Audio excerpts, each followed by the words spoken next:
Hey everyone, welcome back to my channel. I have a project here today for the Just Nick Digital Cut File Shop. I'm going to be using one of Nicole Noasad's gorgeous cut files called Flower Border 1, and I'll be showing you that cut file in a bit. I also wanted to do a little bit of mixed media today. So I have a piece of Vicki Boutin Foundations paper here on my desk, which is a really heavy 12 by 12 cardstock that is meant to take mixed media. And so what I did was I treated it with some transparent gesso first, and I am now going to do some watercoloring for a background here for my layout to begin. And so I'm just taking some of the Vicki Boutin watercolors and I'm putting them on a piece of plastic on the side here on the to the right of my layout. I'm actually using some of the one of the Vicki Boutin media brushes as well, and I'm going to water down the watercolor here, and I'm going to put a little bit of water on my foundations paper, and I'm going to just kind of move this watercolor around on my paper in a bunch of different ways. So I'm going to put it on there, kind of move it around a little bit with the brush, and now I'm going to take a little bit of plastic packaging and I'm going to move it around a little bit that way and just kind of try to spread it out and get it kind of looking interesting on the paper, just to create the first layer of mixed media here for the background for my project. Now, the reason why I like doing this kind of a background is because I can really customize the colors that are going to be in my background to match up with pattern paper or photographs or whatever it is that I'm trying to match up to. So I'm going to be using the Wildflower and Honey collection today. And I wanted to use colors from that color palette from the paper I'm going to be using in my watercolor. So I chose kind of a tealy blue. I'm also going to be using a little bit of purple and a little bit of orange. And those are all colors that are going to be in the different pieces from the Wildflower and Honey collection that I wanted to use on my layout here. So you can just see that I'm just continuing to have a lot of fun with these watercolors, just letting them dry in pools and so on. And there is that. Oh, did you hear the angels singing? That magnificent cut file. I love it so much. It is totally my style, and I just think it's the most intricate and beautiful cut file ever. And it is, again, it's called Flower Border 1, and I will leave a link below to the Just Nick shop and to that particular cut file if you want to go pick that up from the Just Nick shop. I'm also going to leave you a link to the blog post for today if you want to head over to Nicole's blog and check that out also for the companion blog post for my layout. Now here's that beautiful purple. I just love it. It's like a royal purple, so pretty. And you can make this as dark or light as you want. I tend to be more of a light mixed media user. I don't want to say artist because I don't really feel like I fall into the artist category, but crafter, I suppose. I do like my tones to be a little bit lighter, and I tend to gravitate towards that. But you can make this as dark as you want, depending on how unsaturated or saturated you want it, how much you water it down or don't water it down. Now you can see I've got those three colors of paint now on my foundations paper, and I'm just going to take my Vicki Boutin spatula here. I'm going to put a little bit of the gold glaze from Vicki's mixed media line as well.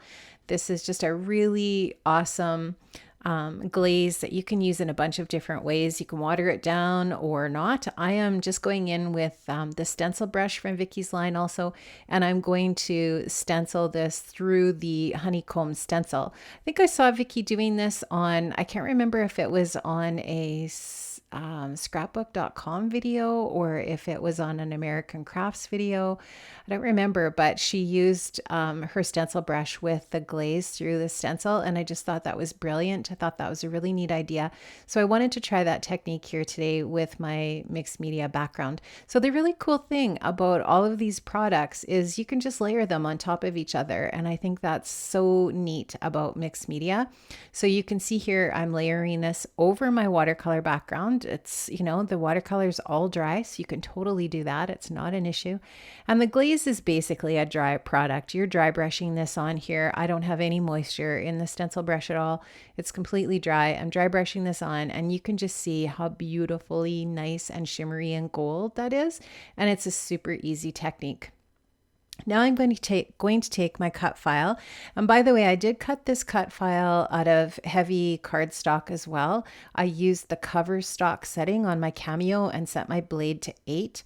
And I like doing that because it really makes a sturdy cut file. My cut file is now just like really rigid. I don't have to worry about it falling apart, or, you know, it's not difficult to handle, especially when it's such a delicate file. And I love this. I think it's just so pretty. So I'm going to take some liquid adhesive. I'm going to add that to the back of the cut file. And then you're probably going to wonder why I place it where I do on my paper. And I'm going to tell you, I know that it probably is going to waste a little bit of the paper, although I will say I took every single scrap and put it back into my bag with this collection. I wanted to make sure I got a little bit of blue, a little bit of the orangey tones, a little bit of the yellow. I wanted to place my cut file over an area on this paper that would kind of capture a variety of different colors. So that's why I choose to stick it down where I do. And I'm totally okay with that because, you know, there's still lots of this paper left, and I can use it to matte photos or whatever, you know, use it with punches or whatever. There's lots of things you could still do even if you have some smaller scraps. Now I've got that all down, and now what I did was I just fussy cut around it. So I used my cutter bee scissors that you can see to the right of my layout there. I also used my craft blade and my craft mat to cut out sort of like the inner areas of the cut file so that you can see all of the intricate parts. It was a really easy task. It did not take me long.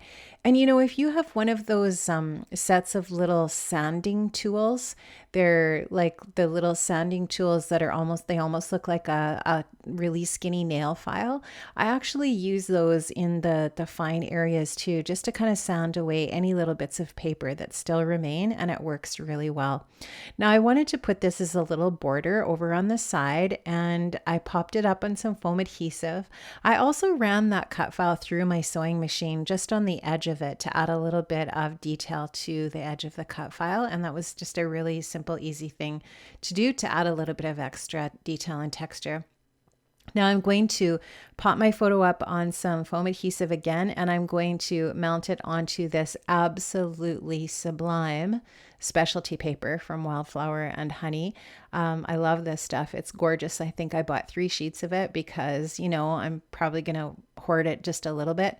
Now I'm going to use my Tim Holtz trimmer and trim out that specialty paper, but actually I ended up deciding to mat my photo with a piece of the teal pattern paper from the collection as well before I put it onto that vellum specialty paper.